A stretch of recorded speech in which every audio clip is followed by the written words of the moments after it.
He told me to stay in the car at midnight and trust him, but the way his voice shook made my chest tighten. When the police lights cut through the dark, I saw my son standing there, hands visible, face older than it should have been. In that moment, I realized our family had been living inside a secret that could destroy us, or finally tell us who we really were. Before I begin, if you've ever lived through betrayal like this, please leave a comment, and subscribe to Voice of Legends. I still remember how quiet the road was that night, the kind of quiet that makes every sound feel too loud inside your head. The dashboard clock glowed 12:07 a.m., and the heater hummed softly, pushing warm air against my knees. I had my hands folded in my lap, fingers worrying the edge of my coat, because even before my husband spoke, I knew something was wrong. You live with someone long enough, you learn the weight of their silences. This one felt heavy, like it was pressing down on my chest. "Stay in the car," he whispered, leaning toward me as he cut the engine. His hand hovered near the door handle, not touching it yet. "Trust me." Trust me, those words echoed louder than the quiet road. He didn't look at me when he said them. His eyes were fixed ahead on the faint blue-red glow flickering at the end of the cul-de-sac. Police lights. I felt my stomach drop like I'd missed a step on the stairs. "Why?" I asked. My voice barely made it past my throat. "What's going on?" He finally turned to me then. In the dim light, his face looked older, lines etched deeper than they'd been that morning. His jaw was tight, the way it got when he was holding back too much at once. "Just please, for once, stay in the car." For once, that stung more than I expected. I wanted to argue, to demand answers, but something in his expression stopped me. Fear, yes, but also resolve, the kind you see right before someone walks into a storm they've been avoiding. I watched him step out into the night. The door closed with a soft click that sounded final. The cold rushed in for a second before sealing me inside the car again, alone with my thoughts and the distant flash of lights. I leaned forward, peering through the windshield, trying to make sense of the shapes ahead. That's when I saw him. My son stood on the sidewalk under a street lamp, his hoodie pulled up despite the mild weather. His hands were out where the officers could see them, palms open, fingers slightly trembling. He wasn't handcuffed, he wasn't crying, he looked resigned, like someone who had already replayed this moment in his head 100 times and finally reached the end. My breath caught. For a split second, my mind refused to connect the image to reality. That couldn't be my boy, the kid who used to sleep with the hallway light on, the one who hated confrontation, who apologized to strangers when they bumped into him, the one I had kissed goodnight just hours earlier. I opened the car door without thinking. The cold air slapped my face, sharp and grounding. "Evan!" I said, louder than I meant to. His name tore out of me, raw and scared. My husband turned, eyes widening. I said "Skay," but it was too late. Evan's head snapped up, his gaze locking onto mine. For a heartbeat, the world seemed to pause.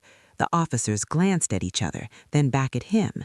One of them lifted a hand, calm but firm. "Ma'am, please remain by your vehicle," he said. I froze. The word "ma'am" felt unreal, like he was talking to someone else. I wanted to rush to my son, wrap my arms around him, pull him away from whatever nightmare this was. Instead, I stood there shaking, caught between instinct and authority. "It's okay," Evan said quietly. He said it to me, not the officers. His voice was steady, and that terrified me more than if he'd been sobbing. "Mom, it's okay." No, it wasn't. Nothing about this was okay. I looked at my husband, searching his face for answers. He wouldn't meet my eyes. He was talking to the older officer now, his hands moving in small, controlled gestures. I caught fragments of their conversation drifting through the night. He called me. I told him not to run. He waited. Waited for what? For them? For this? My mind raced backward, flipping through the past few months like a stack of photos scattered across the floor. Evan coming home later than usual, the way he'd started locking his phone, turning the screen away when I walked into the room, his sudden seriousness, like childhood had slipped off him overnight. I'd told myself it was just being 16, hormones, independence. I'd told myself we were good parents, that we would know if something was wrong. The officer stepped closer to Evan. "We just need you to answer a few questions, like we discussed." Evan nodded. "I know." That was it. That quiet acceptance broke something in me. I took a step forward, then another, until my husband's hand closed around my arm. His grip was firm, not painful, but unyielding. "Please," he said under his breath, "not here, not like this." I stared at him. "You knew," I whispered. It wasn't a question, it was a realization crashing down on me. "You knew, and you didn't tell me." His eyes flickered with something that looked like shame, or maybe regret. "I was trying to protect him," he said. "And me?" The words came out sharper than I intended. He didn't answer. He couldn't, because the truth was unfolding right in front of us, under the glow of a street lamp and the watchful eyes of strangers. Whatever secret our son had been carrying, my husband had been carrying it too, and I was the last to know. The officers finished speaking with Evan and led him a few steps away, still without handcuffs, toward their car. My heart pounded so hard I thought I might be sick. I imagined doors slamming, sirens screaming, my son disappearing into the night. Instead, they stopped. The younger officer turned back toward us. "Ma'am, softer now. Your son isn't under arrest at this time." At this time, the words echoed ominously. "What did he do?" I asked. My voice barely sounded like my own. Evan looked at me then, really looked at me. His eyes were tired, older, and filled with a kind of sadness I wasn't ready to understand. "I didn't mean for it to get this far," he said. At that moment, I understood that this night wasn't just about whatever happened. It was about everything we'd missed, everything we'd assumed, and the fragile, dangerous space between trust and truth. And as the police lights continued to flash, painting our family in alternating colors of red and blue, I knew that nothing would be the same again. The officer's words hung in the air, thin and fragile, like they might shatter if anyone spoke too loudly. "Not under arrest at this time." I clung to that phrase, the way you cling to a railing when the ground is slipping beneath you.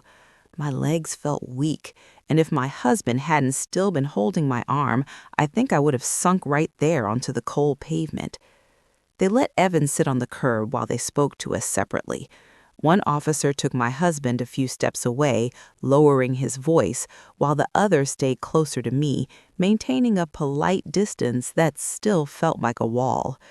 Evan stared down at his sneakers, rubbing his palms against his jeans like he was trying to erase something invisible.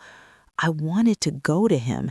Every cell in my body screamed to go to my child, but I stayed where I was, frozen by fear and by the strange sense that if I moved, I might make things worse.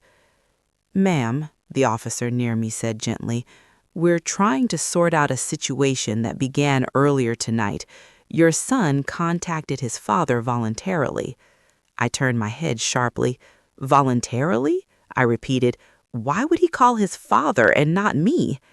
The officer hesitated, choosing his words carefully. "That's something you'll need to discuss as a family." That answer burned.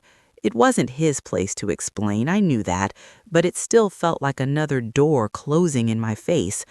I watched my husband from across the small stretch of road.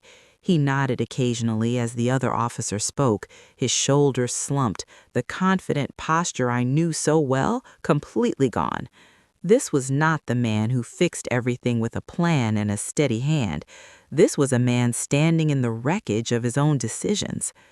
When they finally finished, the officers gathered us together. The older one cleared his throat. Your son was present at an incident involving vandalism and theft earlier this evening. No one was injured, property damage was reported, and some items were taken from an unoccupied garage. My ears rang. Vandalism? Theft? The words sounded foreign, like they belonged to someone else's life. "He didn't steal," I said automatically. "Evan wouldn't." Evan flinched. Just barely, but enough that I saw it. He looked up at me, pain flickering across his face. That's when it hit me. My defense wasn't helping him. It was erasing whatever truth he was trying to hold on to. "I didn't take anything," he said quietly. "Not for myself, I swear." The officer nodded. "We're still investigating. Several teens were involved. Your son stayed at the scene when others ran. He cooperated fully." Stayed, cooperated.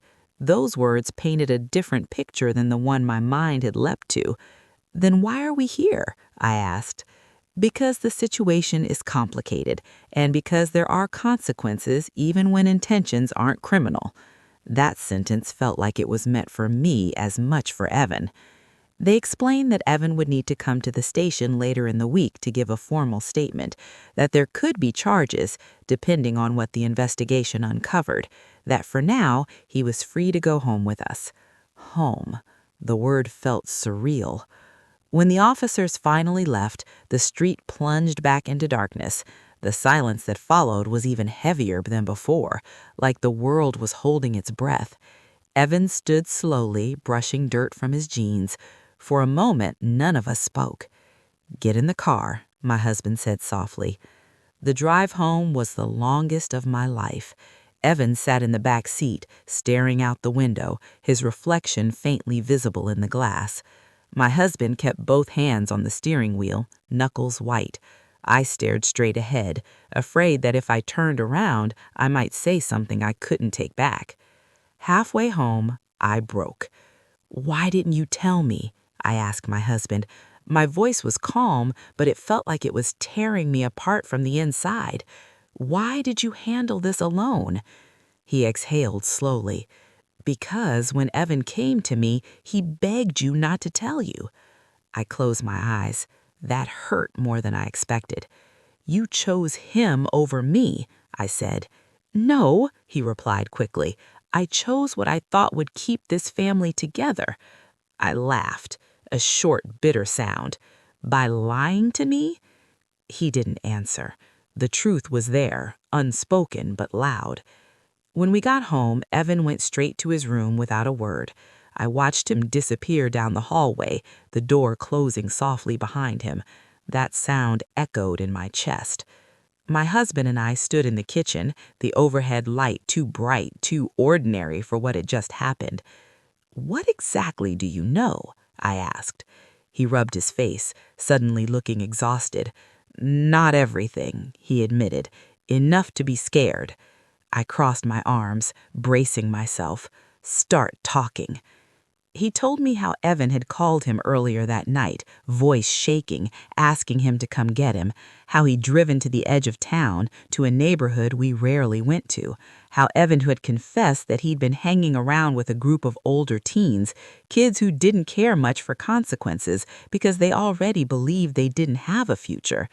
How tonight things had escalated, how Evan had panicked when it went too far and everyone else had scattered.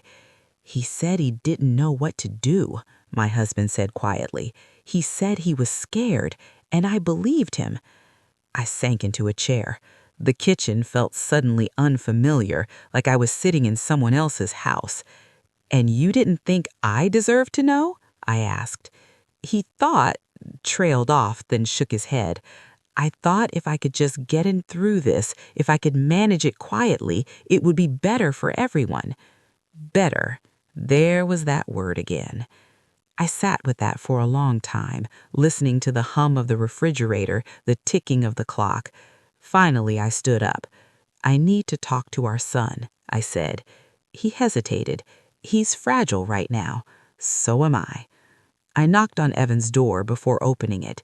He was sitting on his bed, shoulders hunched, phone untouched beside him. When he looked up and saw me, his eyes filled instantly. "I'm sorry," he said, the words tumbling out. "I didn't want you to find out like this." I sat beside him, careful not to crowd him. "Why didn't you come to me?" I asked. He swallowed. "Because I didn't want to disappoint you." That broke me. I wrapped my arms around him, feeling how thin he suddenly seemed, how much he had grown, and yet how small he felt in that moment. "You could never disappoint me by telling the truth.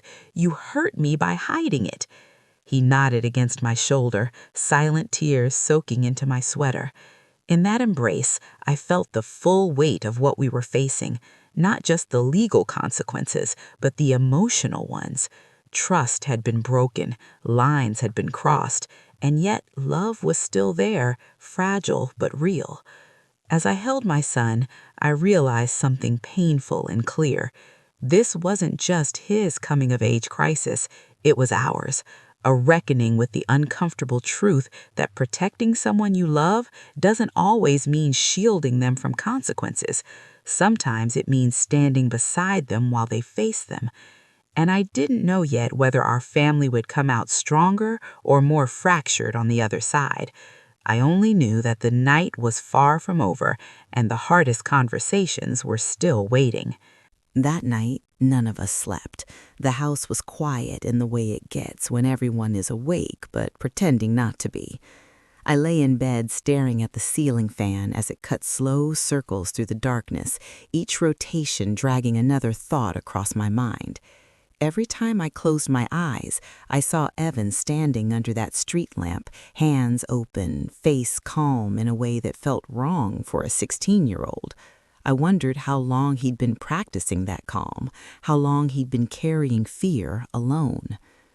Just before dawn, I heard his door open. Soft footsteps padded down the hallway, then stopped. A moment later, there was a hesitant knock on our bedroom door.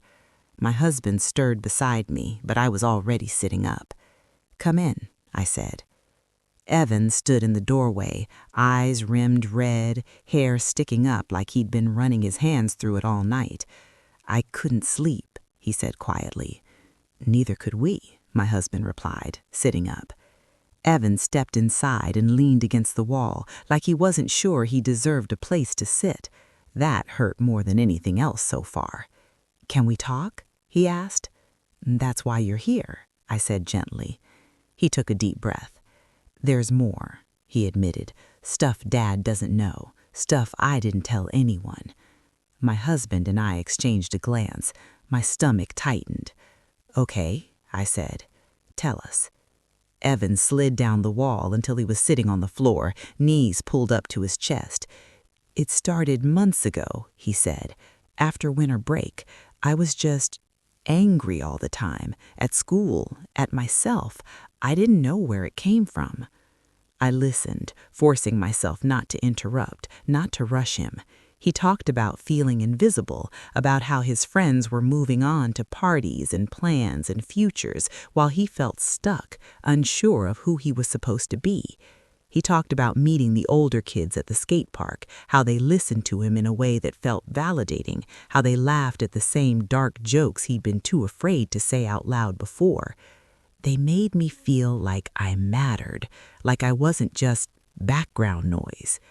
I felt a sharp stab of guilt. Had we missed that? Had I been so busy being a good mother that I hadn't noticed my son fading into the background of his own life?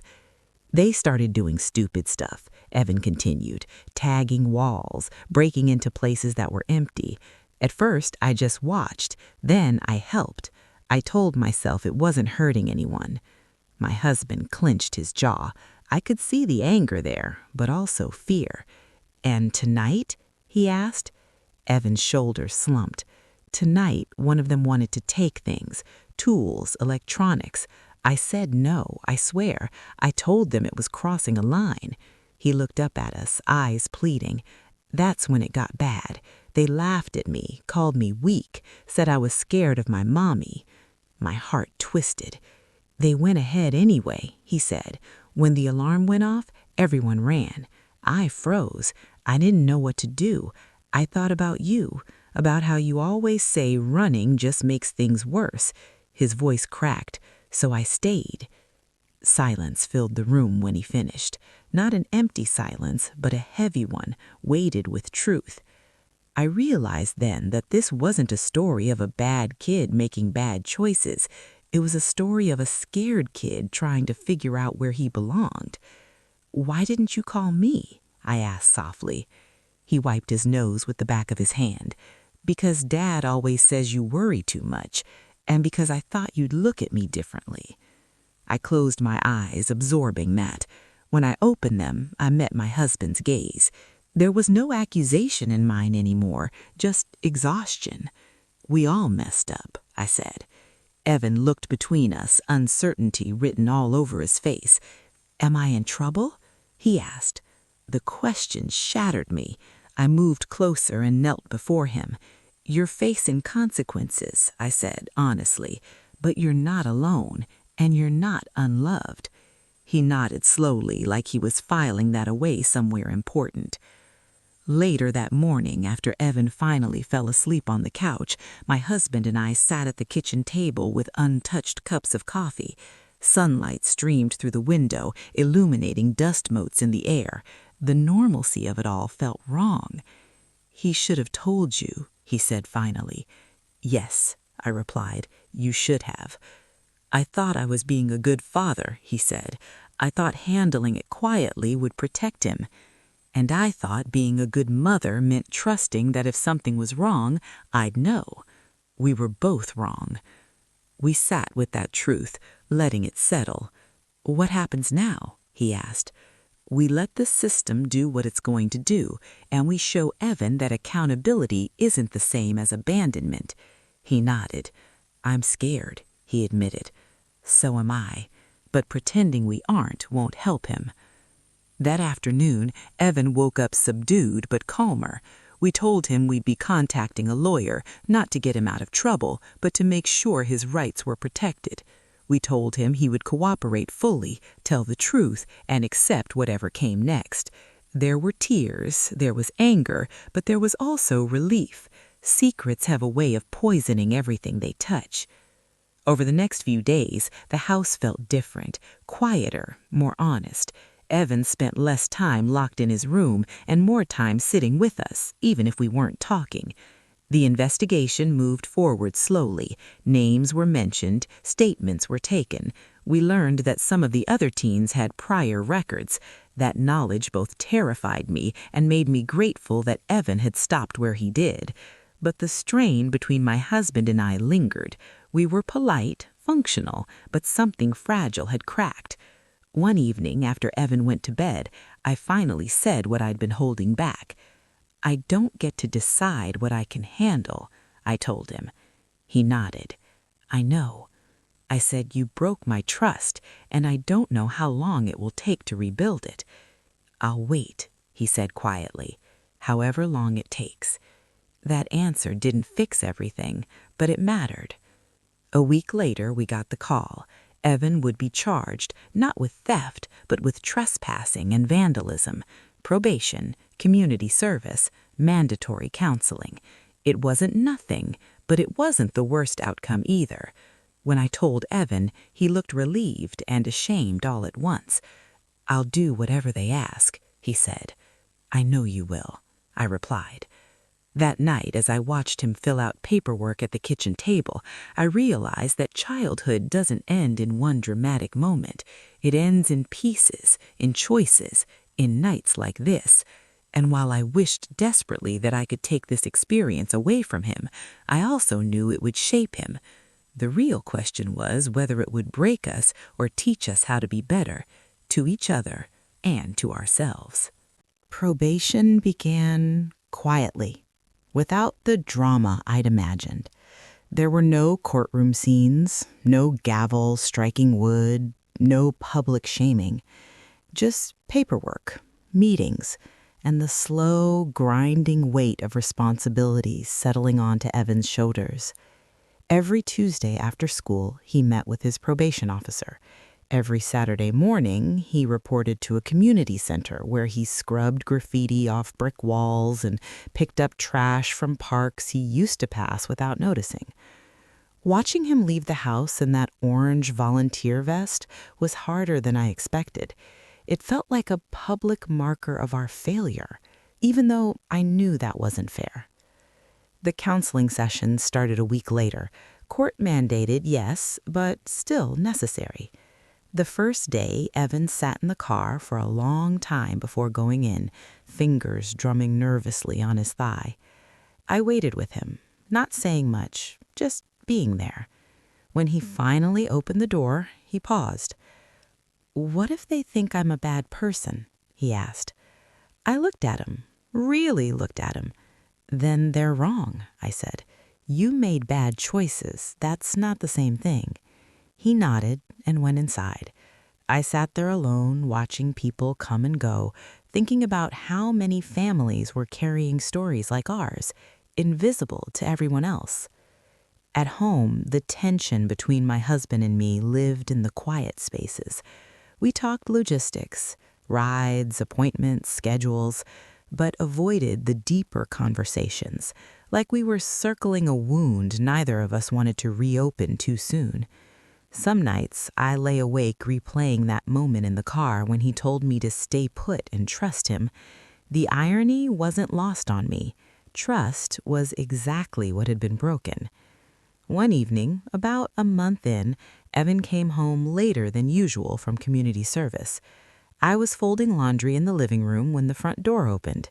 He looked exhausted, sweat darkening the collar of his shirt. But there was something else there, too, a seriousness that felt different than before. "Mom," he said, "can I tell you something?" I set the laundry aside. "Of course." He sat down across from me, elbows on his knees. "One of the guys there, he recognized me. From before, from the group I used to hang out with." My heart skipped. "What happened?" "He laughed at first, said I got caught being a hero." He swallowed. "But then he asked why I didn't run, why I stayed." "And what did you say?" He shrugged. "I said I didn't want to be that person anymore." I felt a tightness in my chest, part fear, part pride. And he didn't say anything else, just walked away. That night, after Evan went to bed, I told my husband about the conversation. He listened quietly, hands folded around a mug he wasn't drinking from. "He's changing," he said. "Yes, but change doesn't erase what happened." "No," he agreed, "it doesn't." We sat there, the unspoken between us growing heavier. Finally, I took a breath. "We need to talk about us." He nodded, eyes tired but attentive. "I know." "I don't doubt that you love me," I said slowly, "but you decided I couldn't handle the truth, and that hurts in a way I don't know how to explain." He looked down at his hands. "I was wrong," he said. "I see that now." "Seeing it isn't the same as fixing it," I said. "I know," he replied. "Tell me what you need." The question caught me off guard. I'd been so focused on the hurt that I hadn't thought about the repair. "I need honesty," I said after a moment. "Especially then." He said, "You have it. From now on, no exceptions." I wanted to believe him. I wasn't sure yet if I could. Weeks passed, then months. Evan completed his community service hours without complaint. He attended counseling regularly, sometimes coming home quiet, other times talking more openly than he ever had before. He admitted he'd felt pressure to be someone he wasn't, to prove he was tough enough, fearless enough. Counseling gave him language for feelings he'd never learned to name. One afternoon, he surprised me by asking to help cook dinner. We stood side by side in the kitchen, chopping vegetables, the air filled with the familiar rhythm of home. "It didn't think consequences would feel like this," he said suddenly. "Like what?" I asked. "Like relief," he said.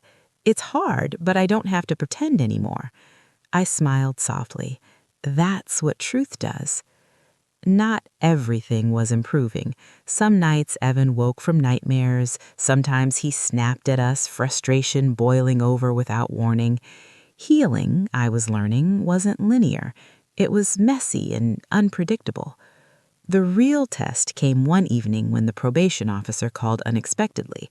There had been an incident at the community center, a minor one, she assured us, but Evan's name had come up. My stomach dropped as she explained that another teen claimed Evan had encouraged him to skip out early. "That's not true," Evan said immediately when we confronted him. His voice was firm, eyes steady. "I told him not to." The officer investigated. Cameras were checked, statements reviewed. Evan was telling the truth. The accusation was dropped, but the damage lingered. Later that night, Evan sat at the kitchen table, head in his hands. "What if this follows me forever?" he asked. "What if people never stop seeing me as that kid?" I sat across from him. "Some people might," I said honestly, "but that doesn't define you. What you do next does." He looked up at me. "Do you really believe that?"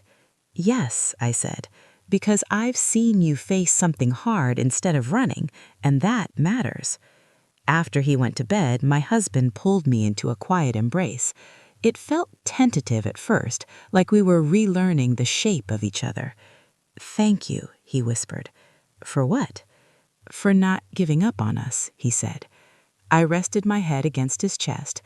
"I haven't decided anything yet," I said, "but I'm still here." By the time Evan's probation ended, the house felt lighter, not carefree, but steadier. The final meeting was brief, paperwork signed, a handshake, a reminder to stay on the right path. When we walked out into the sunlight, Evan squinted up at the sky like he was seeing it differently. "It's over," he said. "It's a beginning," I replied. That night, as we sat around the dinner table, laughing softly at something mundane, I realized that the worst night of our lives had also been a turning point. Not because everything had been resolved, but because we'd been forced to confront who we were when fear took over. Love hadn't meant shielding our son from consequences. It had meant standing beside him while he faced them. And trust, I was learning, wasn't blind. It was built, choice by choice, truth by truth. Life has a strange way of pretending nothing happened once a crisis passes. The calendar pages turn, routines reassert themselves, and from the outside, everything looks normal again. Evan went back to school full-time. My husband returned to working late without explanation. I resumed grocery lists and laundry cycles and pretending that normal meant healed. But beneath it all, something had shifted. We were more careful with each other now, like a family that had survived an earthquake and learned to watch for cracks in the walls. Evan changed first. Not dramatically, not in a way anyone else would immediately notice, but in the small things that only a mother sees. He started coming home earlier. He left his door open more often. He talked, really talked, about school, about feeling behind, about being scared he'd already messed up his future before it even started. One night, he admitted something that made my chest ache. "I don't trust myself yet," he said. "That's okay," I told him. "Trust is something you rebuild, too." But change has a way of stirring the past, and just when I thought we were moving forward, it found us again. It happened on an ordinary Thursday. I was at the kitchen table paying bills when my phone buzzed with a message from an unfamiliar number. At first, I ignored it. Then it buzzed again and again. Curiosity won out. "You don't know me," the message read, "but I know your son." My hands went cold. Before I could respond, another message came through. "He ruined things for a lot of people. Thought you should know." My heart pounded so hard I could hear it in my ears. My first instinct was to call Evan, to demand answers, to protect him. Instead, I sat there, breathing slowly, reminding myself of everything we'd learned the hard way. "Who is this?" I typed back. The response came quickly. "Someone who paid the price when your kid decided to play hero." My stomach twisted. I stood up and paced the kitchen, phone clutched in my hand. Memories of flashing lights and whispered trust surged back like it had just happened yesterday. I called Evan into the kitchen. "What's going on?" he asked, instantly alert when he saw my face. I handed him the phone. "Do you recognize this?" He read the messages, his jaw tightening. "Yeah," he said quietly. "Think so?" I echoed. "He's one of the guys from that night, not the ones I hung out with. Someone else. He got arrested, did time." Anger flared. "And he has your number?" "No," Evan said. "He must have looked you up." That chilled me more than anything else. "Why now?" I asked. Evan ran a hand through his hair. "Because he blames me. Because I stayed." I sat down heavily. "Is there anything else I should know?" He hesitated just long enough to answer the question. "He wanted me to lie back then," Evan said. "Said if I backed him up, it would all go away." "And you didn't?" "No." The phone buzzed again. "People don't forget what you did." I took the phone from Evan's hand and blocked the number. My fingers shook, but my voice didn't. "This doesn't get to touch us, not without our consent." That night I told my husband everything. He listened, jaw clenched, anger simmering beneath the surface. "This is my fault," he said. "No," I replied. "It's the consequence of doing the right thing." He shook his head. "I thought once it was over, it would be over." So did I. But life doesn't work that way. The messages stopped, but the unease lingered. Evan grew quieter for a few days, more watchful. One evening, I found him sitting on the porch steps, staring out into the dark. "I didn't think honesty would make people hate me," he said. "It doesn't make good people hate you. It makes broken people uncomfortable." He absorbed that slowly. "Do you ever wish I'd handled it differently?" The question hit me hard. I thought of that street lamp, the police lights, the way everything could have gone another way. "No," I said. "I wish you hadn't been put in that position, but I don't wish you'd run." He nodded, eyes shining. A week later, the school counselor called, not with trouble, but with concern. Evan had been offered a spot in a restorative justice program. Someone had noticed his honesty, his willingness to accept responsibility. They wanted him to speak, carefully, anonymously, to younger students about consequences. When I told Evan, his first reaction was fear. "What if people find out?" he asked. "Some already know," I said. "This is about who you choose to be now." He agreed to try. The first session left him shaken but thoughtful. "They listened," he said. "Like really listened." I smiled. "That's because you weren't pretending." Watching him step into that role was surreal. The same honesty that had brought him trouble was now opening doors. Not wide ones, not easy ones, but real ones. My husband noticed it too. One night, as we washed dishes together, he said, "He's becoming someone I respect." I looked at him. He always was. Our relationship continued to mend in uneven steps. Trust didn't snap back into place. It stretched, tested, healed slowly. There were still moments when old resentment surfaced, when I remembered being shut out and felt the sting all over again.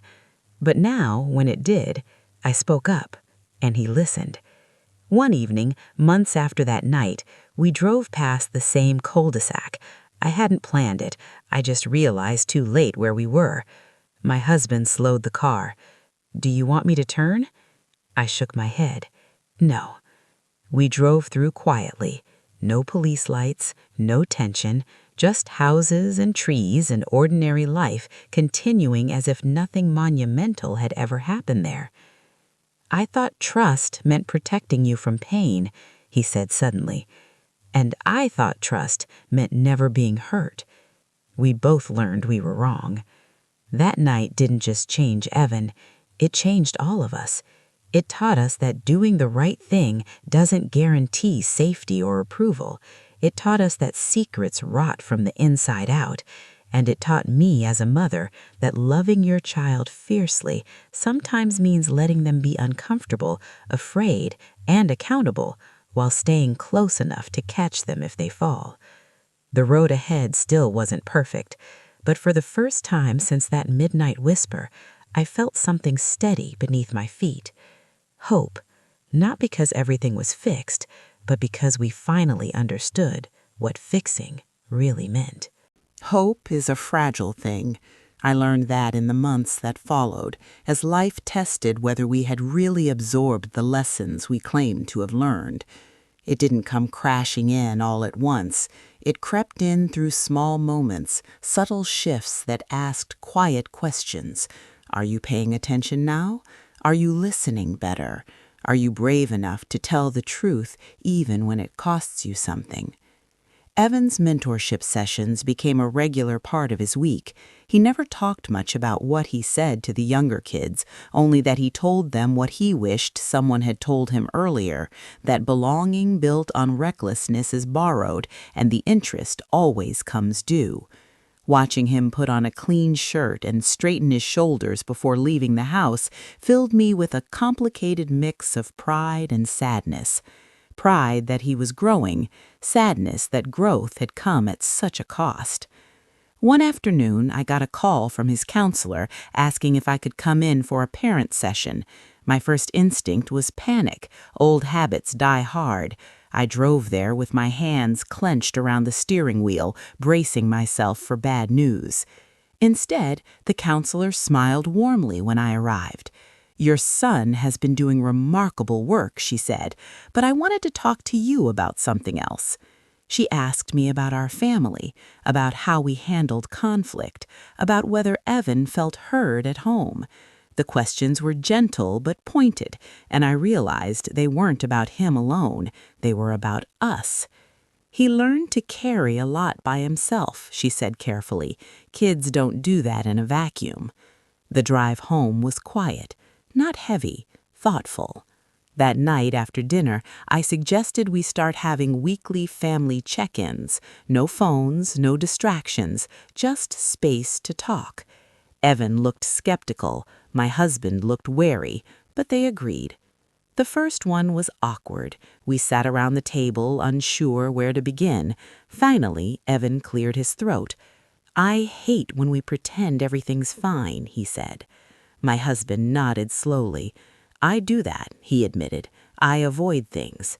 "I know," Evan replied. "That's why I didn't tell Mom." The room went still. My heart pounded, but I stayed quiet.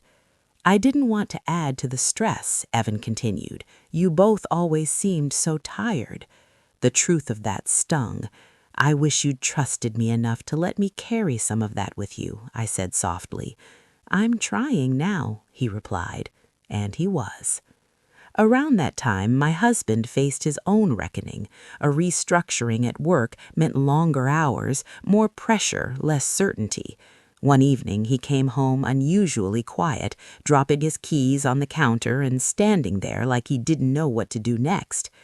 "They offered me a promotion," he said finally, "but it would mean traveling a lot." Old instincts flared in me, fear, anger, the sense of decisions being made without me again. But instead of reacting, I asked a question. "What do you want?" He looked surprised. "I don't know," he admitted. "Before, I would have just said yes. Now I'm not sure." We talked late into the night about priorities, about the cost of ambition, about how close we'd come to losing something precious without even realizing it. In the end, he turned it down. "I don't want to miss what matters," he said. That choice didn't fix everything. Money became tighter. Stress found new ways to creep in. But the difference was that we faced it together without secrets. Evan felt that shift too. One night he came into the living room holding a college brochure. "I know it's early," he said, "but I want to start planning." I took it from him, scanning the pages. "Does this scare you?" I asked. "It does," he admitted, "but so does not trying." I smiled. That's courage. Not everyone in our lives was so understanding. Some parents pulled their kids away from Evan, whispers trailing behind them at school events. I watched him notice, watched the hurt flicker across his face before he masked it. "Let them," he said once when I offered comfort. "I know who I am now." But there was one moment that tested all of us. It was late, almost midnight again, when the phone rang. My heart leapt into my throat before I even answered. It was the police, not about Evan. There had been another incident involving some of the teens from that night, a fight, serious injuries. They were calling to inform us because Evan's name had come up in conversation, not as a suspect, but as someone the others had mentioned, someone who'd gotten out. After I hung up, my hands were shaking. Evan stood in the doorway, having overheard enough to know something was wrong. "It's not about you," I said quickly. "You're not in trouble." He nodded, but his face was pale. "They didn't change," he said quietly. "No, but you did." That night, he sat with me on the couch long after my husband had gone to bed. "If I'd stayed with them," Evan said, "that could have been me." "Yes," I said, "and that's why this matters." The next morning, he asked if he could speak to his counselor again, voluntarily. No court order, no requirement, just choice. Watching him take ownership of his path was the clearest sign yet that something fundamental had shifted.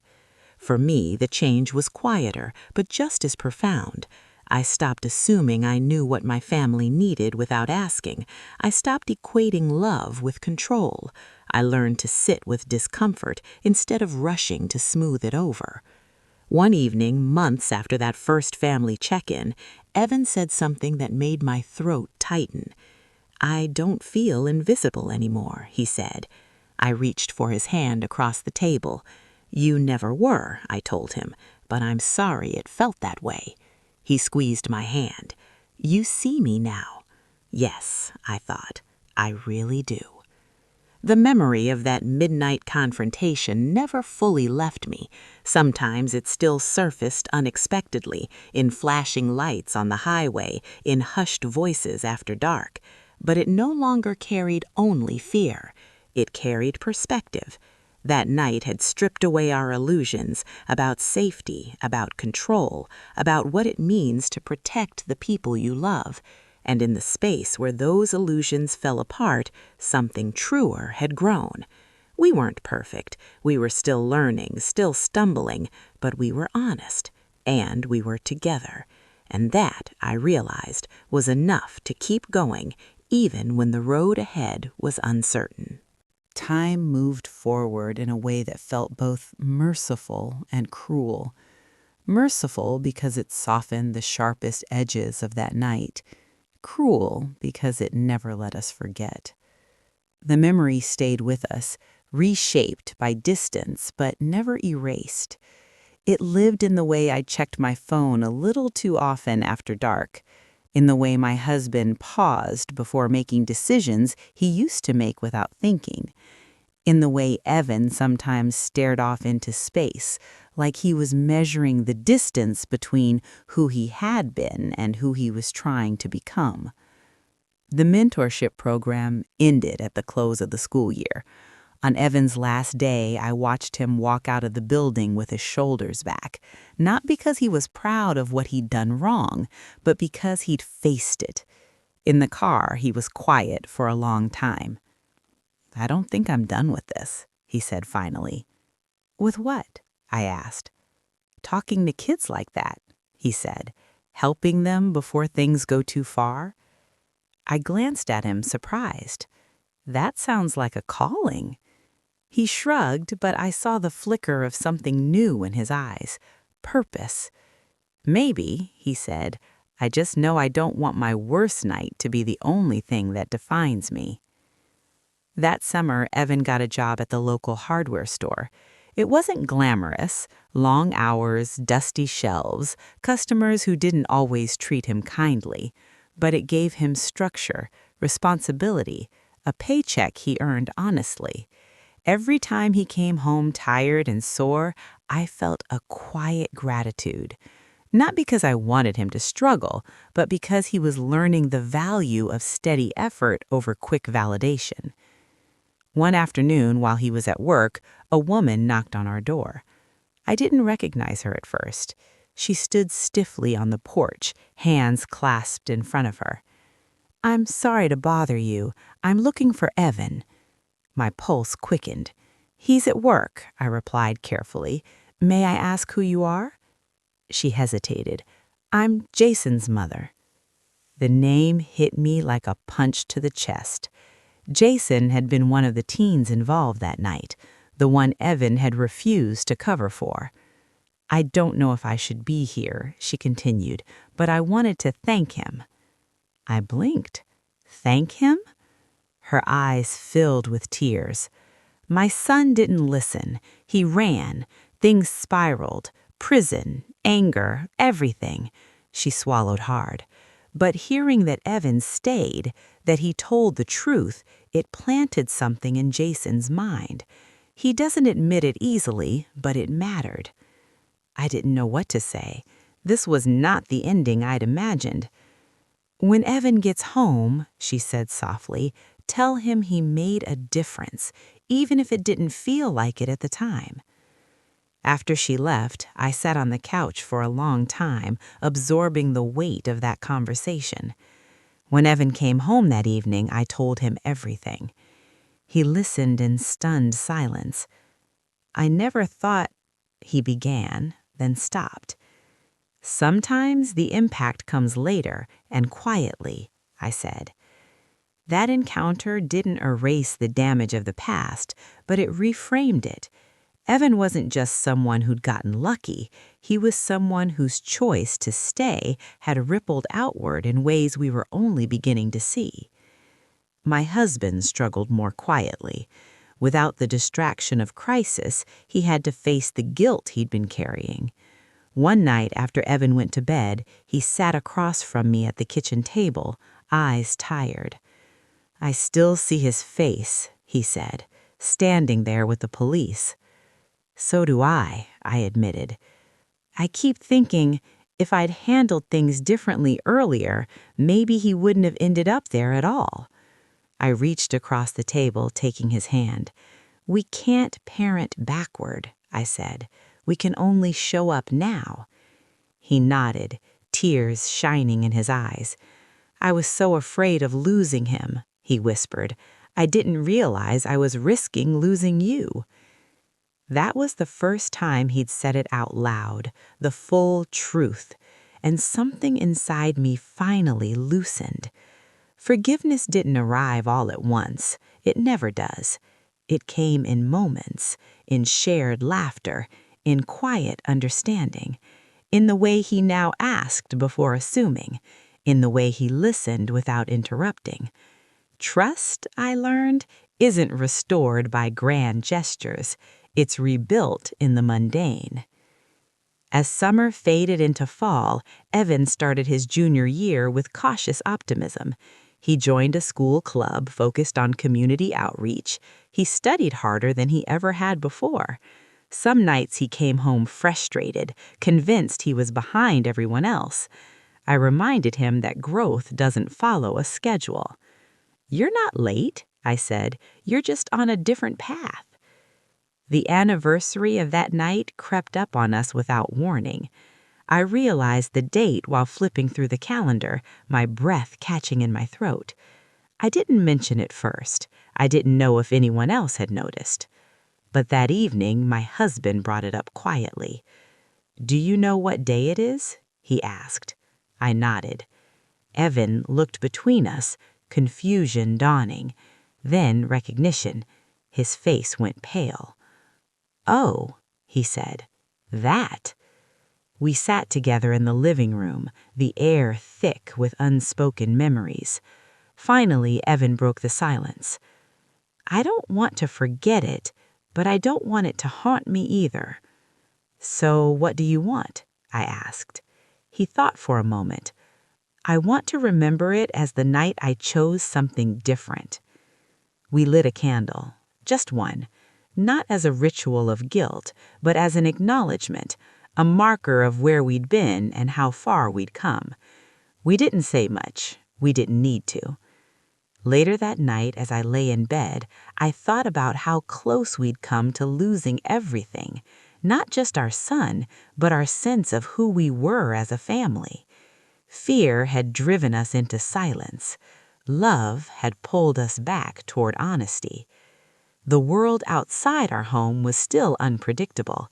There were no guarantees, but inside, something felt steadier, realer. That midnight whisper, "Stay in the car, trust me," had been born of panic, of control, of fear. What replaced it was something quieter and stronger. Stay, speak, trust each other. It wasn't dramatic, it wasn't easy, but it was true. Fall settled in with cooler mornings and shorter days, the kind of season that invites reflection whether you want it or not.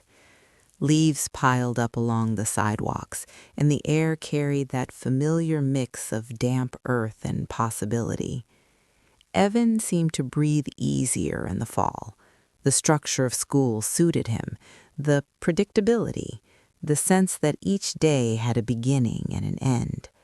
But just when life started to feel steady again, another test came, one that didn't involve police lights or court dates, but something quieter and just as dangerous. Evan came home one afternoon unusually tense. He dropped his backpack by the door and stood there, unmoving, like he was bracing himself. "What's wrong?" I asked. He hesitated. "Someone from school recognized me." My chest tightened. "From before?" He nodded. His brother was one of the guys arrested that night. He didn't say anything bad, just asked if it was true. "And what did you say?" I told him the truth, that I was there, that I stayed. I watched him closely. "How did that feel?"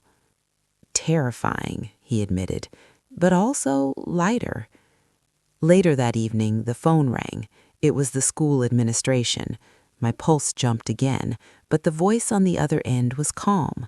They wanted to let us know there had been some online chatter, rumors resurfacing, names being mentioned. Nothing threatening, just teenagers being teenagers, careless with words and consequences. "We're monitoring it," the administrator said. "We wanted you to be aware." After I hung up, Evan sat quietly on the couch, staring at his hands. "This is what I was afraid of," he said, "that it would follow me." I sat beside him.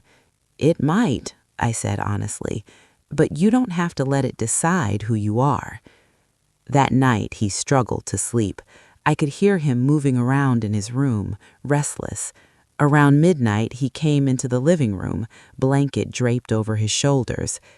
"Can you sit with me?" he asked. I nodded, pulling him into a quiet embrace on the couch. We didn't talk much. Sometimes presence is the only language that matters. The next day, Evan did something that surprised me. He went to the school counselor and asked if he could address the rumors directly, not in detail, not defensively, but honestly. With supervision, he spoke to a small group of students involved in the online chatter. When he came home, his voice was hoarse, his eyes tired. "I told them I messed up," he said, "that I faced consequences, and that I wasn't proud of it, but I wasn't hiding either." "And?" I asked. "Some of them apologized, some didn't care, but it's out there now." I felt a swell of emotion. This was courage, not the reckless kind, but the steady, grounded kind that comes from knowing who you are. That evening, my husband and I talked about how different things felt now. "A year ago," he said, "I'd have told him to ignore it, keep his head down." "And now?" I asked. "And now I see that silence can be its own kind of lie," he said. That realization mattered. As winter approached, college talk grew louder. Evan visited campuses, filled out applications, wrote essays that forced him to articulate experiences he was still processing. One night, I read a draft of his personal statement. My throat tightened as I recognized pieces of our story in his words, not the crime, but the lesson. I learned that accountability isn't punishment, it's a chance to decide who you are when it would be easier to disappear. I handed the essay back to him with trembling hands. "This is brave," I said. "So are you," he replied quietly. Our family dinners became longer, richer with conversation. We laughed more easily now, even when the topics were heavy. The house felt alive again, not tense.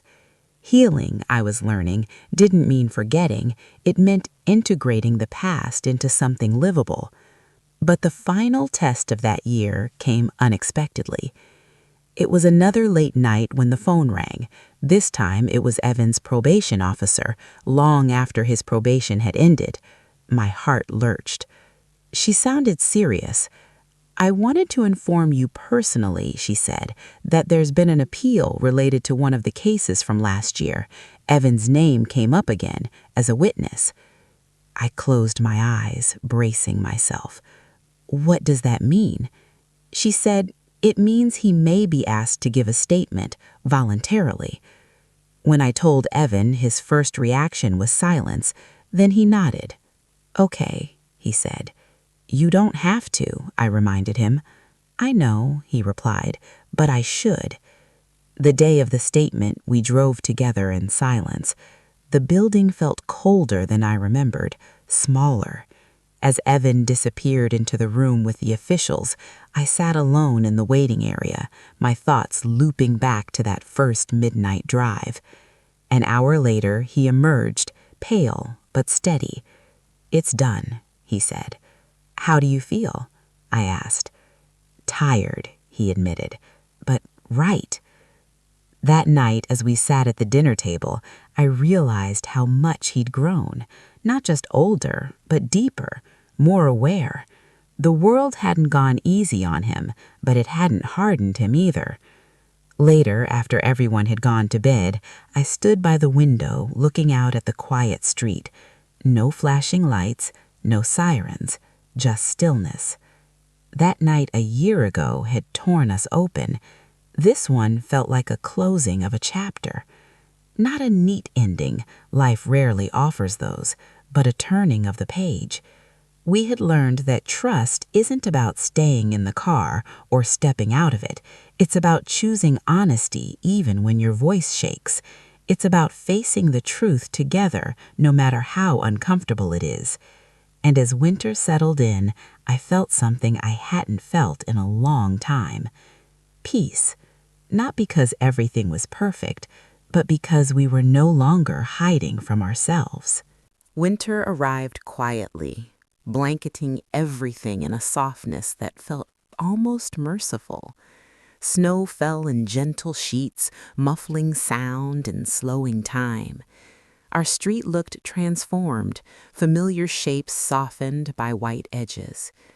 I used to think winter was a season of waiting, of enduring until something better came along.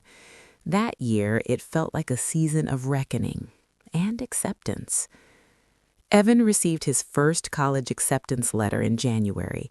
It wasn't from the most prestigious school on his list, but it was solid, respected, and far enough away to feel like a real step forward. He opened the email at the kitchen table, his hands shaking slightly. "I got in," he said, disbelief and relief tangled together in his voice. I hugged him tightly, breathing him in like I used to when he was small. "You earned this," I said. Later that night, after the excitement settled, he sat with me on the couch, staring at the darkened TV screen. "Do you think they know about everything?" he asked. I replied, "They know what you chose to tell them, and they chose you anyway." That seemed to comfort him. Not all news that winter was good. One afternoon, my husband came home earlier than usual, shoulders heavy. "They're downsizing," he said. "My position might not survive the quarter." Old fear flared again, sharp and familiar. But this time we didn't retreat into silence. We talked, we planned, we argued gently and listened carefully. When he finally said, "I'm scared," It didn't feel like weakness, it felt like trust. Evan noticed the tension but didn't withdraw like he once would have. Instead, he stepped in, offering to take more hours at work, cutting back on expenses without being asked. Watching him do that filled me with a complicated pride. Childhood was slipping away, replaced by something sturdier. One evening, as snow tapped softly against the windows, Evan said something that caught me off guard. "I don't blame Dad anymore." My husband looked up sharply. "For what?" "For trying to protect me," Evan said. "I get it now. You were scared too." Tears welled in my husband's eyes. "I should have trusted your mother," he said. "I should have trusted all of us." I watched that exchange, my heart full and aching at the same time. Healing, I realized, doesn't erase mistakes, it reframes them. In February, we attended a restorative justice panel at Evan's school. He'd been invited to sit quietly in the audience, not to speak. As we listened to stories of harm and accountability, I felt the weight of how close we'd come to a very different outcome. One speaker said something that lodged itself deep in my chest. Accountability isn't about shame, it's about connection. I glanced at Evan. He was listening intently, nodding slightly. That word, connection, had been the missing piece all along. A few weeks later, Evan was asked to write a letter, not for school, not for court, but for himself. His counselor suggested it as a way to mark the end of that chapter. He didn't want to share it at first. Then, one night, he changed his mind. He read it out loud at the kitchen table, voice steady but quiet. He wrote about fear, about wanting to belong, about the moment he chose not to run. He wrote about us, about how love didn't disappear when things got ugly, even when it felt strained. "I stayed," he read, "because somewhere inside me I still believed I could be better, and because I knew my mother would rather face the truth than live with a lie." I covered my mouth, tears spilling freely now. My husband reached for my hand. When Evan finished, the room was silent. Finally, my husband spoke. "I'm proud of you," he said, "not for staying that night, but for staying honest after." That distinction mattered. As spring approached, my husband's job situation stabilized, not without stress, but with clarity. He accepted a lateral move instead of chasing advancement. "I don't need to outrun my life anymore," he said. Evan prepared to graduate, his name announced at awards assemblies for things that had nothing to do with his past mistakes. Community leadership, resilience, integrity. Each word felt like a quiet victory. On the anniversary of that night, we didn't light a candle this time. Instead, we went for a walk. The air was cold but bright, the world awake with possibility. We passed the street where it had all happened without stopping. "It doesn't own us," Evan said. "No, it doesn't."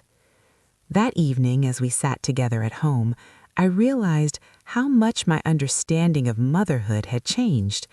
I used to think my job was to shield my child from the world's sharp edges. Now I knew better. My job was to help him learn how to face them without losing himself.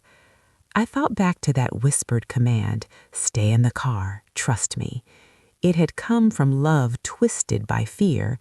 What replaced it was something harder and truer. Stay present, trust the truth. As Evan packed boxes for college, folding pieces of his childhood away, I felt both grief and gratitude. We had survived something that could have torn us apart. We hadn't been perfect, but we had been honest, and in the end, that had made all the difference. The night before he left, Evan hugged me tightly. "Thank you," he whispered, "for not giving up on me." I held him just as tightly. "I never would, but I'm glad you didn't give up on yourself." As I watched him walk toward his future, I knew the story wasn't ending, it was evolving. The worst night of our lives had become the foundation for something stronger. And that, I finally understood, was the quiet miracle hidden inside the fear. The house felt impossibly quiet after Evan left for college. Not the peaceful quiet we learned to appreciate, but the hollow kind that echoes when a presence has been removed. His room stayed mostly untouched for weeks, the bed neatly made, a faint trace of his cologne lingering in the air. I found myself standing in the doorway sometimes, just breathing it in, reminding myself that this emptiness wasn't a loss, it was proof of forward motion. The morning after we dropped him off, my husband and I sat at the kitchen table longer than usual. No rush, no agenda, just two people adjusting to a new version of their life. "We did okay," he said finally.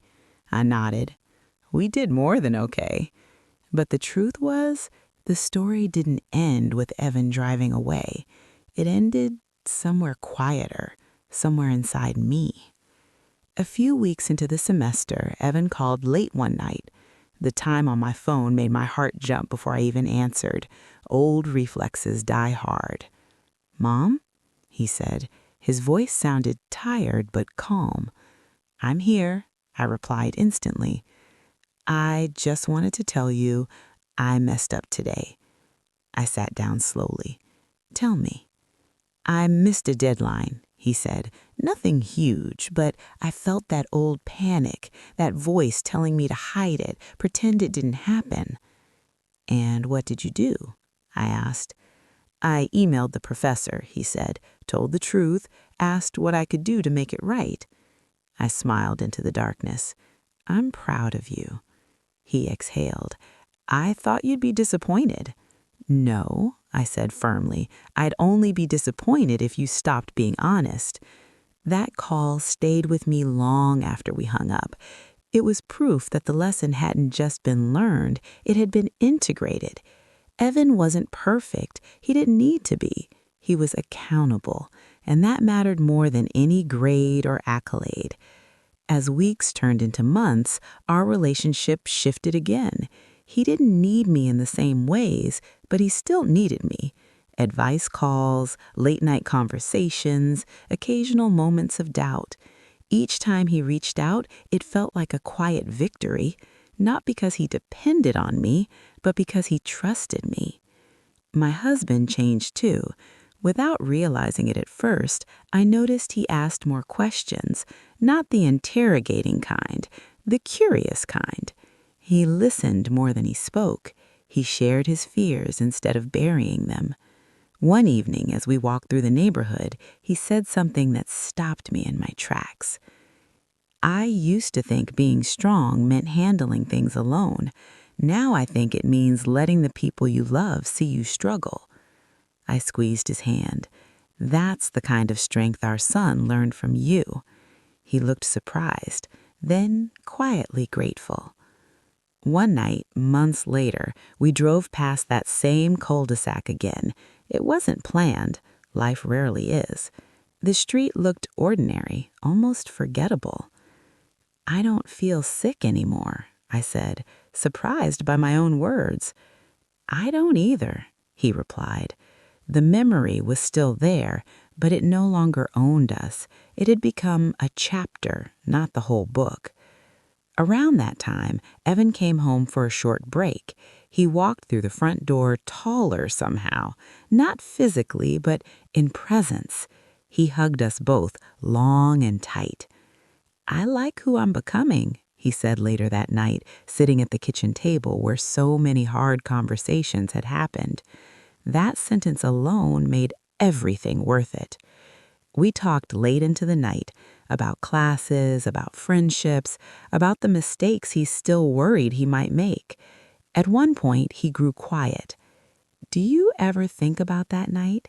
he asked me. "Yes," I said honestly, "but not the way I used to." "How do you think about it now?" I considered the question carefully. "I think about how fear almost convinced us to hide from each other and how truth pulled us back." He nodded. "I think about how close I came to running." But you didn't, I said. No, he agreed, and that changed everything. When he returned to school, the house felt quiet again, but not hollow. This time it felt settled. Months later, I received an email from a woman I didn't recognize. She'd found me through a parent network. Her message was brief but heavy. My son is in trouble. I don't know how to help him. I heard about your family. Can we talk? I stared at the screen for a long time before responding. Then I wrote back, yes, we can talk. Because that, I realized, was the final transformation. Our pain had become something useful. Our fear had turned into understanding. Our worst night gave us the ability to sit with someone else's in theirs. If I could go back to that moment, the whisper in the car, the shaking voice, the command to stay and trust, I would still feel the same fear, but I would understand it differently. Love doesn't mean controlling the outcome. It doesn't mean hiding the truth to keep the peace. Love means choosing honesty even when it fractures the illusion of safety. It means letting your child face consequences while reminding them they are never alone. It means trusting that truth, though painful, is survivable.